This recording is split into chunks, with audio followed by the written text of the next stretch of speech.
आप सब पर सलामती हो।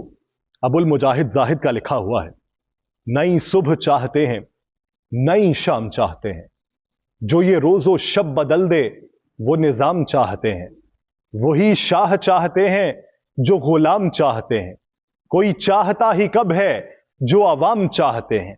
इसी बात पर है बरहम ये सितम गिराने आलम के जो छिन गया है हमसे वो मकाम चाहते हैं। ना मुराद होगी पूरी कभी इन शिकारियों की, मुझे देखना जो जाहिद तहे दाम चाहते हैं। नाज़रीन, मैं हूं यासिर रशीद और आप मेरा व्लॉग देख रहे हैं। नाज़रीन, मुल्क डूब रहा है और हम साइफर की तलाश में दरिया समंदर एक करने पे तुले हुए हैं। मुल्क डूब रहा है और दो भाई महानूर बलोच को लैपटॉप देते हुए पुरज़्म है कि उन्हें दोबारा मौका मिला तो सबको खाने पीने में भी लैपटॉप दिए जाएंगे। हुजूर वाला, हर चीज के कोई उसूल होते हैं। अगर आप किसी को इक्तदार में लेके आते हैं तो पूरा मुल्क उसके हवाले करने से पहले उसकी तरबियत भी करते हैं, उसे सिखाते भी हैं, उसकी काउंसलिंग भी करते हैं, उसको ये बताते भी हैं कि प्रोटोकॉल क्या होता है, उसके इख्तियारात क्या क्या होंगे। जैसे बच्चा इस दुनिया में आए तो हम उसके ऊपर ज्यादा तवज्जो देते हैं, उसे उठना बैठना सोना जागना सब कुछ किस वक्त और कैसे कैसे करना है यह सिखाया जाता है। और जैसे आप तरबियत करेंगे बच्चा वही सीखेगा। और एक दिन ऐसा आता है कि वो खुद एक शख्सियत होता है, एक इनफरादियत होता है, और वही बच्चा फिर उसकी बात को जब वो बड़ा हो जाता है तो अहमियत दी जाती है, लोग उसे पहचानने लगते हैं, उसके नाम से जानने लगते हैं, और जिन्होंने सिखाया होता है वो किस्सा पारीना बन जाते हैं, और वही बच्चा उस वक्त का हाल होता है और उसी की जबान मानी जाती है। मुल्क इस वक्त ना जाने कैसी पगडंडियों पर चल रहा है। पाकिस्तानी रुपया दुनिया भर की करेंसी से पिट रहा है। जंगी हम खबरें जिनकी हम खबरें सुनते और लगाते थे, उन्होंने कल हमारी खबर बना के चला दी है कि हम अब इस मुल्क में सफर नहीं करें। जाहिर सी बात है, अफगानिस्तान का बनता है भाई, इंसान के पल्ले कुछ हो तभी वो ऐसी बात कर सकता है। हत्ता कि श्रीलंका जो गुज़श्ता महीनों में डिफॉल्ट हो चुका था, उसकी करेंसी भी पाकिस्तान से बेहतर हो चुकी है, जबकि साई पाकिस्तान में 15 दिन के अंदर दूसरी बार पेट्रोल की कीमतों में इजाफा हुआ है। स्टॉक मार्केट जो है वो पिछले कुछ अरसे के अंदर 3000 पॉइंट्स तक गिर चुकी है। बिजली की कीमतें अभी चुड़ैले बनी रक्स कर रही हैं। यहां पे इंसान मईशत का रोना रोते सोता है और सुबह उठने पर एक और अजाब में घिरा होता है। आगे चलने से पहले आपको यह बताता चलूं कि दुनिया में बहुत कम ममालिक ऐसे हैं कि जहां मुल्क जो है वो निगरानों के हवाले होता है।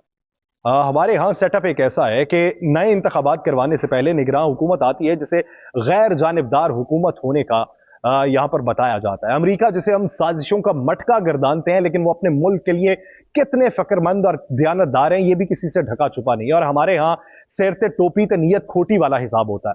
अमेरिका में इलेक्शन हर 4 साल बाद नवंबर के पहले हफ्ते में मुनक्किद होते हैं, जिसके 2.5 माह की तरबियत के बाद नौमुंतखब सदर जो है वो अमेरिका की क़यादत संभाल लेता है। इस दौरान उसे सैकड़ों मराहिल से गुजारा जाता है, हर काम में उसे समझाया जाता है, उसे प्रोटोकॉल का बताया जाता है कि ये प्रोटोकॉल होगा, ये एसओपीज होंगे, इसके मुताबिक आपको चलना है। लेकिन यहां पे आप अगर निगरान हुकूमत का ले लें तो वो कुर्सी पर बैठे बैठे कोर्ट के बटन तोड़ के बाहर आ जाते हैं उनके, लेकिन उनको समझाना क्या है, उनको बताना क्या है। यहां पे ज्यादातर जो निगरान हुकूमत आती है वो ज्यादातर किसी ना किसी सियासी हुकूमत की या सियासी पार्टी के मरहूने मिन्नत होती है।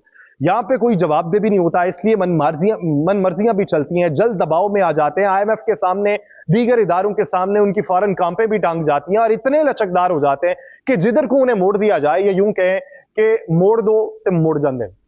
फिल वक्त बाहर गए पंछी दोबारा से बरसर इक़्तिदार आने के लिए कोशां। तो यार परदेसी, आपके आगे फिर से अर्जी पेश करते हैं कि 6% जीडी पर चलते मुल्क को मनफी जीडीपी में पहुंचाकर पहले मुल्क को दिवालियापन की तरफ आपने धकेला है, और अब आप बैठे बढ़ के मार रहे हैं कि हमने दिवालियापन से बचा लिया।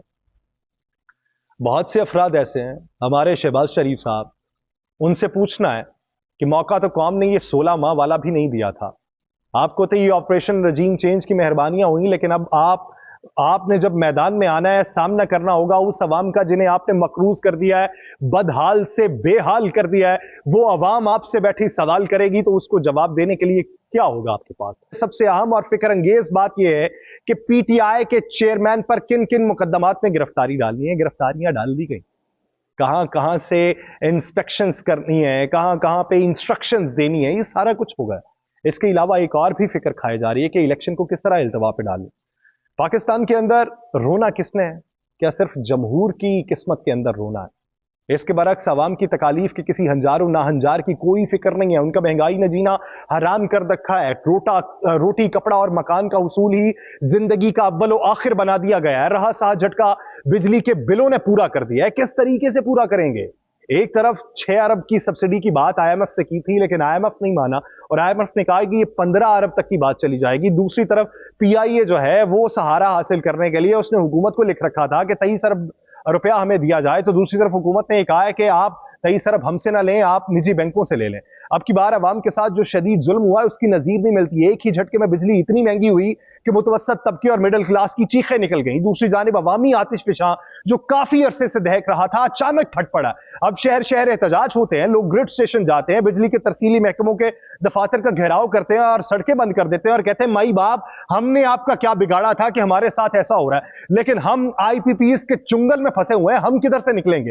हंगामी मीटिंग्स के दिलासे दिए जाते हैं, जान खुलासी नहीं होती। कैसी होगी? IMF के चुंगल में फंसे हुए हैं, पुराने फंसा के गए हुए हैं, लेकिन जहनों में जो सवालात पनप रहे हैं उन हालात का तदारुक कैसे किया जाएगा? क्योंकि निगरान हुकूमत में इतनी क्या सलाहियत है कि वो बिगड़ती हुई सूरत हाल का मुल्क डूब रहा है। यहां पे पाकिस्तान के अंदर जो बेहतरी के इम्कानात रोशन हो सकते हैं, किस तरीके से हो सकते हैं कि आर्मी चीफ को जाके मनाना पड़ता है। हमारे यहां ये जो हुकूमत होती है, ये जो लोग बैठते हैं, इनका क्या लेना देना है? इनकी अपनी साख क्या है? इनकी बातें कौन मानता है? जब आज आके आर्मी चीफ को ही मनाना पड़ेगा, जब तमाम तर मईशत की बहाली के इकदामात और दावे आर्मी चीफ को ही करने पड़ेंगे और वो जाके बहरहाल लोगों को यकीन दहानियां करवाते पड़ेंगे कि हम आपके मुल्क को बेहतर करेंगे और हम इस मुल्क को मिलजुल के बेहतर करने की सलाहियत रखते हैं। जब वो खुद ये बात करेंगे कि इस मुल्क के अंदर जितने भी सियासतदान आते हैं वो जो कुछ मर्जी करके चले जाएं, उन्हें पूछने वाला कोई नहीं होता, तो पूछेगा कौन? अगर इन लोगों के गिर्द घेरा तंग करने का प्लान बनाया जा रहा तो कैसे होगा? पाकिस्तान का निजाम कानून किस तरीके से बेहतर होगा? हमें सोना, उठना, बैठना, जागना, प्रोटोकॉल सिखाना, इसके लिए असर नौ तमाम तरह SOPs तय करना है और इस बात के ऊपर भी अग्री करना है कि किसको कितना बोलना है और किस हद तक बोलना है, किस पैराए में बोलना है और पाकिस्तान के तशख्खुस को जो मजरूह करना चाहे उसके गिर्द घेरा तंग कैसे करना है।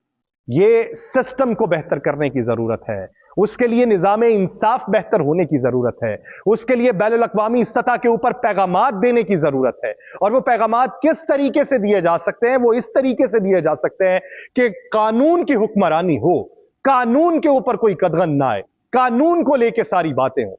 लेकिन जब इस मुल्क के सियासतदान ही, इस मुल्क के हुक्मरान ही अपनी तमाम तर कानून साजियां करवाने के लिए 1-1 अरब रुपया तमाम तर अराकीन असम्बली को देते रहे, वो मुल्क की बेहतरी का खाक सोचेंगे?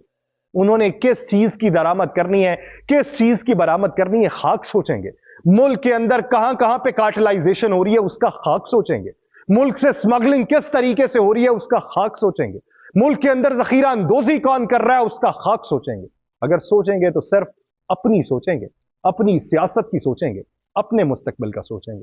अवाम का कब कौन सोचेगा किसी को कुछ मालूम नहीं। किसको मालूम होगा उसका इंतजार कीजिए। मुझे दीजिए इजाजत। अल्लाह निगहबान।